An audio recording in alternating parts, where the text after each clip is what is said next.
Every day that I get older, I find faith to be harder and harder. There's this constant conflict between my head and my heart. It's like an internal war that often leaves me exhausted. When I was a little girl, I was unstoppable. I definitely had severe issues with fear and anxiety. Being born with sickle cell and having pain crisis since I was about 5 years old, I was always aware of my mortality. I would stay up all night, terrified that I would die in my sleep. I was afraid all the time. And with every single hospital visit, I would ask my mom, the nurses, and the doctors if I was dying. It was most certainly unnatural to have to perpetually worry about these things at such a young age. Although I had deep worry, there was also this deep knowing inside of me that I was meant to live, that I was meant to be here, to conquer all of my dreams and ambitions, that somehow, even though life was hard, I was still God's favorite. I was God's girl. I can vividly remember sitting on the grand stairway of my grandmother's house, looking through the railing, seeing all the family members over for Thanksgiving. I saw everyone laughing and talking, and I just sat there, begging God to let me be here, to let me have the privilege of growing old and letting me be around to hang with my family. I didn't know how it would be possible since I was sick all the time. But I knew deep in the crevices of my soul that there had to be some way, somehow, for me to be free. As I battled sickle cell, everything would be fine. And then bam, I would suddenly be hit with a massive pain crisis, back in the hospital.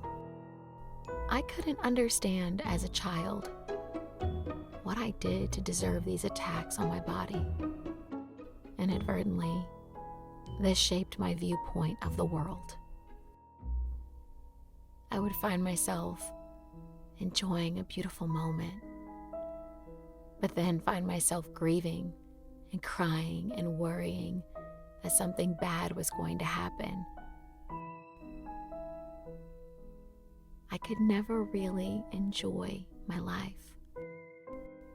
I believe in the book Daring Greatly, Brené Brown calls this foreboding joy. When I became free from the disease at 27, I still felt a sense of doom in my life. At 35, I would love to say that I have it all figured out, that I have unshakable faith, but I don't. Jesus calls us to be like little children. When babies are learning to walk, they fall down over and over, but they just keep standing up. Their little legs so wobbly, struggling to find balance, but no matter how many times they fall, they just get back up. I remember nannying back when I lived in LA, and the rebound of children's emotions always left me speechless. I would see them get into little arguments. One child would be crying and screaming about what another kid did to them, and exactly 3 minutes later, they would be linked arm in arm as if nothing ever happened. it was really quite profound. No recollection that they were just wronged, that their toy was just taken. Every day is new. Every moment is new with them. They never carry the weight of a negative moment into the rest of their day, or even the next day. One day, I brought one of my kids to the park to play, and about 10 minutes into being at the playground, this cute little girl came over to the boy that I was watching, grabbed him, and said, "You're my best friend." She was probably about 2 to 3 years older than him, and I watched her hold his hand around the park, guiding him to the big kid slide, cheering him on. I tend to be emotional, but I promise this scene warranted tears. I mean, imagine as an adult going to your local coffee shop or grocery store and another adult person grabbing you and saying, "You're my best friend," and then talking to you, guiding you, listening to you, and holding your hand. I don't know. Maybe I'm too soft. But the thought of someone seeing me and just wanting to hold me and listen and love on me brings tears to my eyes. It also brings tears to my eyes thinking of myself having the courage to do that for someone else. The hard part of getting older is life experience. Oh, to be like a child when you have logic. The analytical mind telling you, remember this, remember that. That's not what the stats say. As long as we are here, there will always be war between the head and the heart. The mind that tells us that the miracle that we're hoping for is impossible. The mind that tells us, yesterday it didn't happen, or the constant evidence we see with our eyes. But then the heart, the spirit inside of us that tells us, with God, all things are possible. Or that without faith, it is impossible to please God. All throughout the New Testament, we are reminded that it was people's faith that brought them healing. I often think about the woman with the issue of blood in Luke chapter 8. I'll read you the story.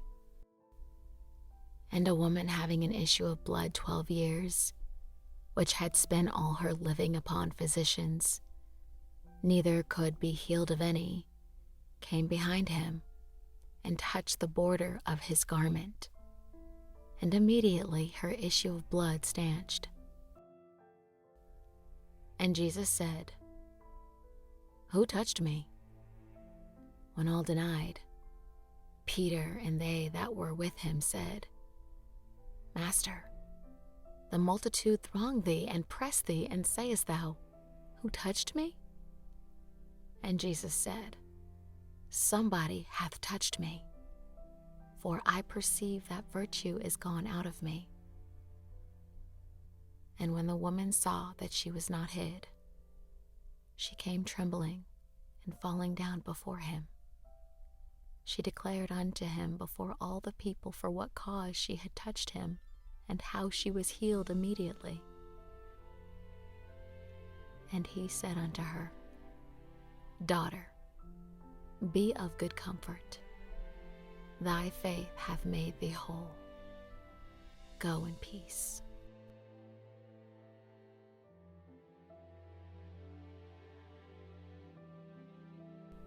It's difficult to imagine going through my current battles right now for 12 years and still having hope. to imagine seeing signs and symptoms every single day that ultimately prove that something is wrong? 12 years? 12 years. 12 years. That's 624 weeks, 4,380 days, 6,307,200 minutes of torture, but having enough faith that today my situation can change after it's been the same day after day. When I read this story and put myself in there, it's really quite hard to conceptualize. Jesus doesn't tell the woman that her doctor's treatment has healed her, that her home remedies have cured her, or her naturopath or her garden of abundant herbs have healed her. He simply tells her, "Thy faith hath made thee whole." My analytical mind can't conceptualize that. Belief. Certainty that God loved her so much that she knew that all she had to do was touch him. And then for love to say, "It wasn't my touch. It was your belief." What do you do when you're all out of belief? When you've fallen so many times? When it's been 12 years? Hold on to God's promise that he will never leave you nor forsake you.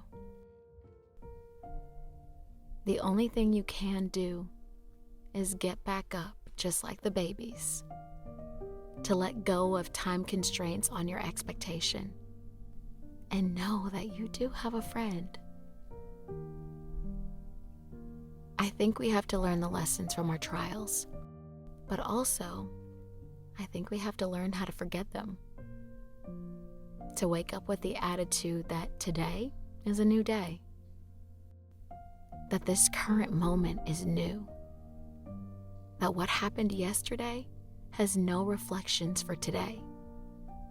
To make a decision that we will get up and walk. We will undoubtedly fall 800 times. Some people may laugh or think that we are delusional for believing in the impossible. But the alternative is hopelessness and never-ending anguish. We can also decide to believe that our higher power loves us, that he is grabbing us by the hand and saying, "You're my best friend, and I will guide you. I will protect you on these slides and swings."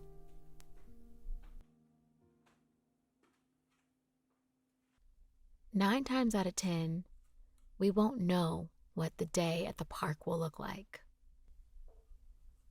But we can trust. Matthew 19:26. But Jesus looked at them and said to them, "With men this is impossible, but with God all things are possible." Tap into your childlike faith. Forget the past. The past is over, and you are so loved.